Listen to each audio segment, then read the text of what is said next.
Ashama daawwattoota fi dhaggeeffattoota chaanaalii Obsee Shawaa nagaanii fi araarrii jaalalli waaqayyoo iddoo fi kallattii golaaf golantaa irra jirtan irratti ni baay'atu irra turtu jecha arras deebi'ee dhufeen jira. Maal qabattee dhufte Obseen jechuun keessan nolu isa duratti galu chaanaala kiyyaaf haaraa warri taatan laayik sheer sabskiraayib gochuudhaan na jajjabeessaa.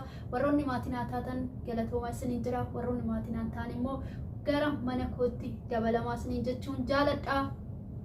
Baay'ee jaaladha, baay'ee kabaja. Waaqayyo immoo dachaa goosnaa jaalatu jechuun barbaada.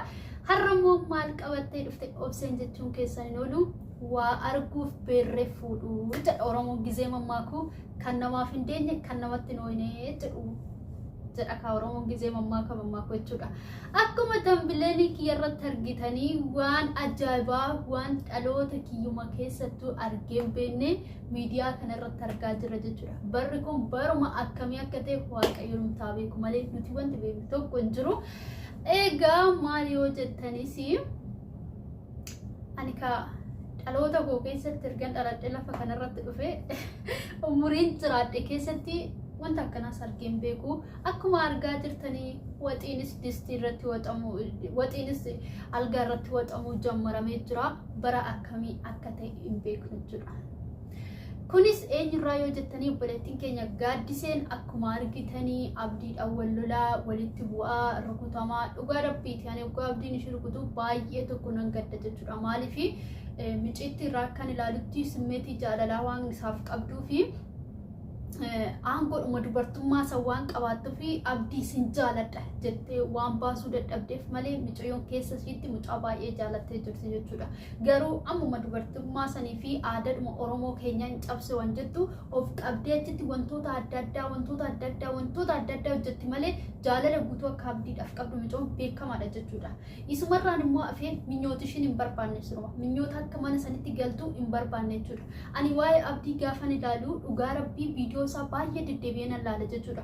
Qallaalii akkuma baay'isee Gaaddiseen rukutaa in garafaa in kabalaa Gaaddiseen balbalatti cufatti kuni jechuun ani akka kootti abdii obboleessa koo qaalii dingata jechuudha. Viidiyoon kun yoo si qaqqabe akka kootti dogongora guddaa qabda. Maaliif yoo jettee dubartii mana keessa gootee uleedhaan rukuchaadhaan otoo hin taane namni gorsaan deebuu danda'a jechuudha. Yoo fedhii isaanii hin qabanne haala saalaadha haramni ofirraa gaggeessuudha. Fedhii isaanii yoo qabaatte immoo fedhii keessan qabaase faana jiraachuun barbaada jettee jiraachisuu dandeessa. Garuu akkuma namni baay'een yooman keessa warri jiran hiriyoonni kee namoonni guguddaan achumarree hiriyaadhumti kee hajjiin irree ijoollee kana yoo fedhii isaanii qabaatte Sa'idirree siin jedhee ture jechuudha. Yoo ijoollee kana fedhii isaanii qabatte nikaa godhadhu wajjin jiraadhu. Ijoollee kana zim jettee walis hin lolchiisni jedhanii ijoolleen yooman keessa jiran baay'een viidiyoo irratti hojjetanii turan jechuudha. Ani amma kan hunda ilaalan ture malee viidiyoo irratti hojjedhee hin beeku. Garuu wanti miidhana na hojjisiise micoon kushiinaa dhaquuyyuu namni gaaddiseetti muruu danda'a. Akkamitti gaaddiseen algaa irratti waxii akkamitti algaa irra gaazii dhaabdee nyaata hojjechuu danda'u jechuudha. Because yaa kuni dogongora guddaadha. Otoon ishii ta'ee manuma kilaasii san keessa lafatti hojjechuu dandeessi. Algaa irra gaazii kooti hojjechuu hin qabdu ture. Garuu immoo ishiin dogongora ishiitiif akka yaada sammuu ishiitiif goote miti. Garuu kan hunda akka fideenyu abdiidha. Maaliifi micoo uleedhaan kaballaadhaan achiin dhiitichaadhaan waan reebuu fi yoo nasiif balbala banee gabbayee inni na rukuta kan jettu waan shakkii keessa ishii jiruuf sodaan waan qaama ishii keessa jiruu fi micoo sun bakkuma kanatti hojjedha. Algaadhuma kanarratti hojjedha hin jedhu murteessite jechuudha. Garuu akka kanatti immoo Gaaddiseen gaarii hojjette jechuu miti. Gaariin hojjenne baay'ee dogongora hojjette. Dhugaa sittima maqaa dubartummaa keenyaan walde jechuudha. Kuni malee wanta biraa miti. Baay'ee jechuudha. Akkana ni hubadhetti Gaaddisee sodaanis hamma kana akkana si godhu waan akkanaan hojjetin. Tokkoffaa obboleettii kiyya qaalii lubbuu kee dhabuu dandeessa. Gaazii sun otoo amma fanadda'ee jala isaa kan jiru kafana gubbaadha. Yeroo isaa yeroo ati baay'ee balballi sitti qulfiidha. atrifaatuudhaan achitti hafta malee garatti tanaffastee balbala marree ofirraa bantee too gadi baatuun qabdu jechuudha. Kanaaf balaa kanarraa waaqayyo si haa oolchu qaalii namaa akka kootti wanta akkasiin hojjetin akkuma ati nan ba'aa jettee yaadda san dhugaa rabbiitti ani akka kootti abdii jechuudha. Ani gizee tokko abdiitti nan muraa maaliif an muraa nama jiraachisuu kan hin dandeenye jiree akkatti nama jiraachisan otoon beekin namni akkamittiin jiraachisa otoon beekin nama walitti qabuchaa otoon taane nama sanoo akkamittiin gaggeessee jiraachisuu danda'a mana koo kana akkamittiin gaggeessa jettee dura yaaduu qabda jechuudha. Because ati ilmoo dhiira jechuudha. Garuu akka dhiirati miti ati amma jiraachaa kan jirtu dhugaa sitti dhiifama naa godhi gatuma obbolummaa keenya sitti maaliif dhiirri tokko akkamittiin dubartoota kana mana kana godhuu dura akkamittiin bulcha ijoollee fedhii itti qabda jaalattee wajjin jiraachuu dandeessaa. Nikaa godhadhu akkuma amantaa keetti samaanaa tokko qabadhuuti wajjin jiraadhu. Ijoollee sachitti xilaata walitti gootee ofii keetiifis ijoollee bulchuu wallaaltee oggaa ijoolleen wasiin warra kutan oggaa ijoolleen asii wanni godhan yaadashii jettee biraa baatee gidduutti ijoolleen goddaamuun homaa faayidaan qabu maqaan isirra ba'uun homaa faayidaan qabu obboleessa koo.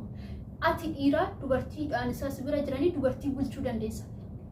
Akka kamittuu dhiirri mataa dubartiiti kan jedhu macaafuma keessa hin jira jechuudha.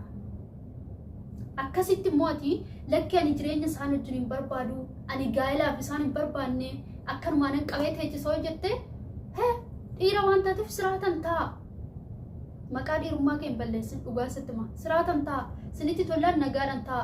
Qallaba ofitti baasaan jirtan mana kiraa baasaan jirtan jireenya jiraachaa jirtu waan ta'eef anatu mana kiraa sinitti baasa anatu qallaba sinitti baasa jedhiiti ijoollee edebatti godhii achitti baqaataan maalinni kun nyaara dhabe jechuudha. Ganama galgala ijoollee wal dabaddabaa achiin ijoolleen baqa ati godhi irratti wal lolaa ati achiin dhaxxee takka xixiffii maraa maali kun ani sirumayyuu argeen beeku obboleessa koo fedhii ijoolleen qabne taanaan takka keessaa gabbaasi takka tafi. Lakki lamaan isaaniitu immoo fedhiin qaba yoo jette lamaan isaanii seeraan bulchuu danda'i. Atamma dandeettii bultii dhabde sittana sammuuttiin bulchitu dandeettii dhabde. Ba'anii galanii nyaata si jala godhanii wayii nyaata hojjechuu otoo hin taane namni sun akkamitti olee bulaan jedhu yaada godhadhu. Ani akka kootti dhugaa sittima irraa dubbachuun barbaanne garuu dheengadda gaafa jechuun ishiin gaazii achirra gootee hojjetu Mustafaan gizee bira taa'ee haasofsiisu akkas na ajaa'ibe jechuudha. Dhiirumti safara sanii achi dhaqirree dubbaturree dhiira siraata jaarsummaa akka jaarsa Oromoo tokkotti hirmaatanii jaarsummaadhaan irree walitti nama qabuu hin dandeenyedha. Amma Mustafaan deengada dhaqee gaafii gaafarraa gaafatu maal jechaa tureme buna algaa jalatti gannaxanii mucaarraa akkatanii mucaarraa hiikaa maal godha erga raaka'ee bee namni raaka'ee in machaa'ee namni raaka'ee namni sammuu isaa tuqamee bakka akkatti jiraatu dhaba hin maraata. Abdiin garuu akkatti jiraatu argaa jirta. In jiraata ijoolleen akka biraa ba'an hin barbaadu. Ijoollee achumatti akka wal tuman akka wal qaxaqaxan barbaadu malee dhimmaan biraan barbaadu. Mustafaa dhugaa aasaa akkasii haasawuun keessarree miti. Aasaa akkanaa kun aasaa dadhabummaa qabudha. Otoo beektee gaaddisee kun hin ta'u waan akkanaa miti. Kootu gidduu keessa waan jiru ilaallee walitti sin araarsina. Bakka akkana waan akkanarra ba'a. Abdii atis immoo ijoollee kana yoo bulchuu dadhabde ijoollee gadhiisi ijoolleen xaarratanii haa jiraatan hojjetatanii haa jiraatan. Dadhabaa miti kun ijoolleen waxxaatidha. Kaattatanii mana madaamii keessa hojjetanii akkuma nuyi amma shintibeetii namaa dhiqnee jiraannu kana shintibeetii namaa dhiqnee jiraachaa warra keenya jiraachisaa jirra miti nus. Isaanis immoo waxxaatidha ijoolleen akkuma keenya dargaggeessa shabaaba.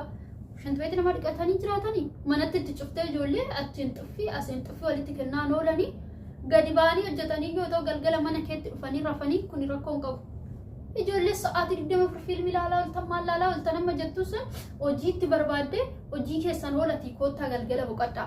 Otoo ittini galgala sissinni walitti dhufu ijoolleen waliin lolan waliin tuqan. Ati garuu sa'aatii 24 ijoollee mana teessiste gadi hin bahinasi egiruun naqin jetteeni mana teessiste achitti xiffiidhaan uleedhaan moo fiilmii hojjechaa jirtu. Dhugaas ni jedha miidiyaan kee dura jechuudha abdii akka kootti yuutuubara ta'uun kee dura baay'ee namatti tola ture wanta qubna gara namni si eebbisa amma garuu namnu sin salacha'e namnu sinitti kolfe sin salacha'e jira dhugaa rabbii Arabi Yesuusum nagaa siniif haa buusu waan hundumarratti fiilmii hojjechaa jirtu fakkaata malee hojii hojjechaa jirtu fakkaatu amma yeroo kanatti jechuudha namnu sin salacha'e maaliif akka sin salacha'e anuu hin beeku. Komentii keessan galaa laalame namni sinitti kolfaa jira irra jireenya. ani akka kootti yaa obboleessa qaalii gaaddisee soo ta'e minyooti soo taate nuuf tokkodha bakka obbolummaa qabna wajjin malee wanta biraa miti obbolummaa fuudhan qabna namni wajjin dhalatee bichaa miti minyootis taanis gaaddisees taanan nuuf tokkodha garuu immoo dhugaa gaaddiseen akka kuttanii gisee baay'ee na gaddisiistu jirti maaliifi hojii gaarii hojjettee otoo hin taane ishiin aarirraan kan ka'e simmeetii keetti ishii jirurraan kan ka'e hojii akkanaa akka hojjettu naaf gala anis dubartiidha waan ta'eef ofirra ejjadhee laala. Garuu immoo micoon duraan akkuma beektu amala qabdi si faana jiraatti nagoomaan jiraachaa turtan ofii keetiif micoon biraatti dabalaan lolli kee gidduutti morki kee diraamaan adda addaa hojjetamuu jalqaban kun wanta kanaa kun si fayyadu dhina yaada. Yookaan takka keessaa baasi yookaan immoo takkatti fi takkittiitti yoo hafte sanis immoo siraata ittiin bulchitu adda baafadhu obboleessa. Lamaanis immoo wal biraan jiraachisaa lachuun hin danda'atte kana mirga qabda nuti sin dhowwinu. Garuu siraata ittiin ijoolleen jiraatan ittimi uleedhaan kaballaadhaan ani siifan godhaa atoo siin baate balbala kana hubante sin kokotteechi sin caccabsaa otoo hin taane kafana fuuteetti warwaroo otoo hin taane deebii bakkee kana baqqaa siin ta'u jettee yeroo kanatti uleen hafee jira gorsa. Kanaaf gaaddisee obboleettii qaalii atis dhugaa sitti himaa gaazii kanarraa of eeggadhu adaraa lubbuu kee dabarsitee kennita. Gaaziin kuni dingata sirratti fanaddaanaan dhugaa rabbiitii achiin girgiddaan gaditti cufa balbala siin qulfii akkaratti baatu hin jiru asiin ati rifaatu keessatti lubbuu kee dhabda. Lubbuu kee dhabnaan immoo bakka lubbuu san deeffattu hin jiru. Har'a yoo rukutamte yoo dhanni kee dirmammaa'ee gabbaate yoo dhanni kee dirmammaa'ee dhanni kee sun fayyeesii deebuu danda'a lubbuun kee garuu hin deebi'u. Kanaaf of eeggannoo godhi kushiinaa keessatti fayyadame algaa irratti immoo eenyumtuu fayyadamees wanta arginees hin beekne wanta hin taanes iyyuu jechuudha. Algaan uumame irra namni rafee irratti boqonnaa argachuuf malee irratti waxii waxuu irratti distii dhaabuu irratti okkotee irra kaa'u miti. Kanaaf lubbuu keetiifuu of eeggadhu. Ani algaa irratti hojii keetti nana danda'e dhugaa rabbiiti. Kuni anaaf haaradha garuu haa ta'u malee inni dinqii natti ta'u irrayyuu lubbuu keetiif of eeggadhu. Adaraa isin jedha. Lakkiin moo gadi ba'uu sodaadhee isarraa sodaadhee algaa irratti amma okkotee dhaabdu distii gaazii achirraa amma dhaabdu lafa bootan jira. Qumsaaxinii fi algaa keessan gidduu bootanii mul'ata kaameraa keessattuu achitti intini godhe jechuudha. Achitti maal goota achitti distii dhaabbadhu siin jechuu barbaadaa akkasii yaadni kwarraa kana yaadni kun siniif taadhee siniif ta'uu baatu hin beeku siniif taadhee nana manaa garuu akka kootti yaada akkanaati. Dubartoonni immoo warra akkanatti wanta akkanaa gootan adaraa dhugaa isiniin jedha maqaa dubartummaa keenyaan hin balleessinaa siraata godhadhaa kabaja ofitti godhaa isiniin jedha. Akkana fakkaata viidiyoon kwarraa wantuma nama ajaa'ibu ammuma wallee bullu waan nama garramu argaa jirra nuti jechuudha. Kanaaf waaqayyo waan hundumarraa hundumaa baraaruu waaquma kadhanna jabeessinee malee barri kun bara cimaadha. Waaqumti immoo gararraa inni jiru kun waa gargaaruun rabbiidhuma kadhanna isiniin jedha. Akkasii viidiyoon kwarraa kana fakkaata. Yoo isinitti tole like share subscribe gochuudhaan wala jajjabeessinu na jajjabeessaa isiniin jedha. Na jajjabeessaa isiniin jedhuun jaaladha. Viidiyoon biraatiin immoo amma walitti deebinutti oraa bulaa isinan jaaladha.